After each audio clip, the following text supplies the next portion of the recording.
గతంలో మనమందరం ఎలా కలిసిమెలిసి ఉన్నామో రాబోయే 5 ఏళ్ల కాలంలోనూ అందరం మహబూబ్ నగర్ పట్టణంలో కలిసిమెలిసి ఉందామని ఎమ్మెల్యే ఎన్ఎం శ్రీనివాస్ రెడ్డి అన్నారు. మంగళవారం రాత్రి క్రిస్టియన్ సోదరులతో ఆయన మాట్లాడుతూ మొదటి ఎమ్మెల్యే అయిన తర్వాత వచ్చే మొదటి పండుగ క్రిస్మస్ అని అన్నారు. ప్రభుత్వం సీఎం రేవంత్ రెడ్డి నేతృత్వంలో పేదలకు సంక్షేమ పథకాలు అందించాలన్న ఆలోచనతో ఏర్పడిందని తెలిపారు. వేల సంవత్సరాలుగా ఒక సాంప్రదాయం ఉంది.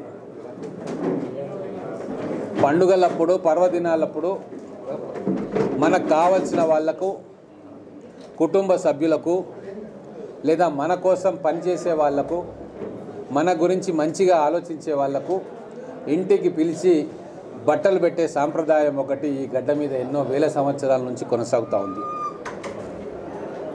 ఆ సంప్రదాయాన్ని అనుసరించే గతంలో నేను ఎమ్మెల్యేగా ఉన్నప్పుడు కూడా క్రిస్మస్ పర్వదినాన క్రిస్మస్ పండుగను పురస్కరించుకొని క్రిస్టియన్ సోదరులు పాస్టర్లకు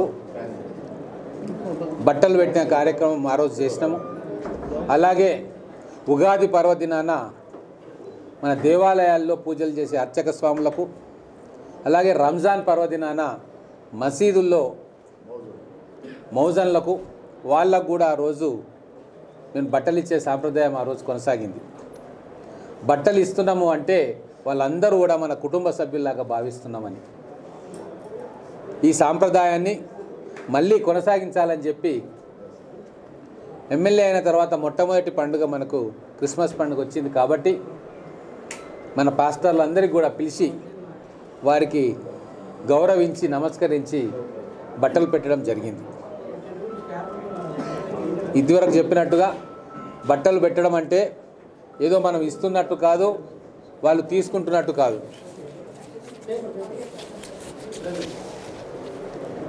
మన కుటుంబ సభ్యులుగా గౌరవిస్తున్నట్టు, వాళ్ళు మనల్ని దీవిస్తున్నట్టు, వాళ్ళ దీవెనలు మనం పొందుతున్నట్టు.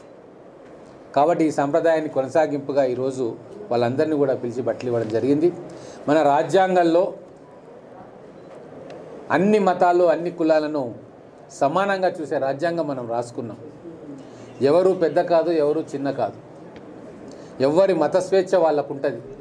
చట్టాన్ని అనుసరించి అందరూ కూడా రాజ్యాంగానికి లోబడి ఎవరి సాంప్రదాయాలను వాళ్ళు అనుసరించే హక్కు, రాజ్యాంగబద్ధమైన హక్కు మనకు అంబేద్కర్ గారు రాజ్యాంగంలో పొందుపరిచింది. కాబట్టి మహబూబ్ నగర్ పట్టణంలో అన్ని మతాలను అనుసరించే వాళ్ళు, అన్ని ధర్మ పద్ధతులను అనుసరించే వాళ్ళు అన్నదమ్ముల్లాగా కలిసిమెలిసి ఎవరి పద్ధతిని వాళ్ళు ఆచరించుకుంటూ స్నేహపూర్వకంగా మెలగాలని చెప్పి నేను కోరుకుంటా ఉన్నా.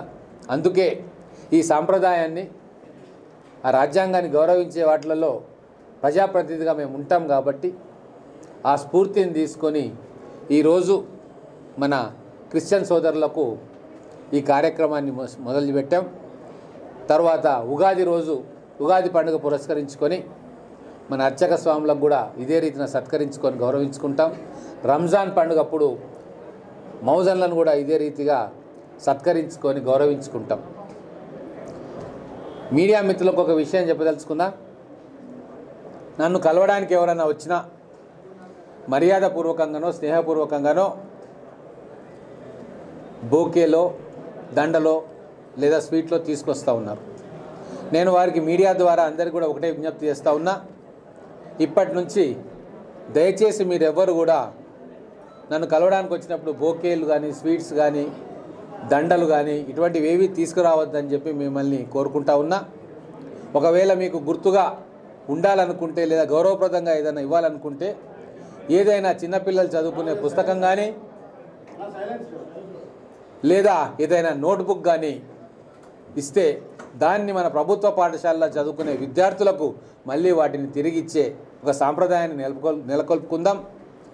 విద్యను ఎంకరేజ్ చేసినట్టు ఆ పిల్లలకు ప్రోత్సాహం ఇచ్చినట్టు ఉంటుంది. కాబట్టి దయచేసి మీడియా మిత్రుల ద్వారా ఒకవేళ ఏదైనా తీసుకొచ్చి గుర్తుగా ఇవ్వాలనుకుంటే మాత్రం పిల్లలు చదువుకునే పుస్తకాలు, రాసుకునే నోట్బుక్లు లేదా వాళ్ళ చదువుకు ఉపయోగపడేది ఏదైనా సరే 10 రూపాయలు, 20 రూపాయలు, 30 రూపాయలు, మరీ ఎక్కువ కూడా అవసరం లేదు, ఏదో ఒకటి ఇవ్వడానికి ఇస్తే వాటిని సద్వినియోగం చేసి మన పిల్లల కోసం వాటిని మళ్ళీ తిరిగి వాళ్ళకి ఇవ్వడం జరుగుతుంది. కాబట్టి దయచేసి ఇది గుర్తుంచుకొని ఈ 4 సంవత్సరాల్లో, వచ్చే 5 సంవత్సరాల్లో మహబూబ్ నగర్లో విద్యకు మనవంతు తోడ్పాటును అందించాలని చెప్పి మా తరఫున పట్టణ ప్రజలకు, నియోజకవర్గ ప్రజలకు, జిల్లా ప్రజలకు కూడా కోరుకుంటా ఉన్నాం.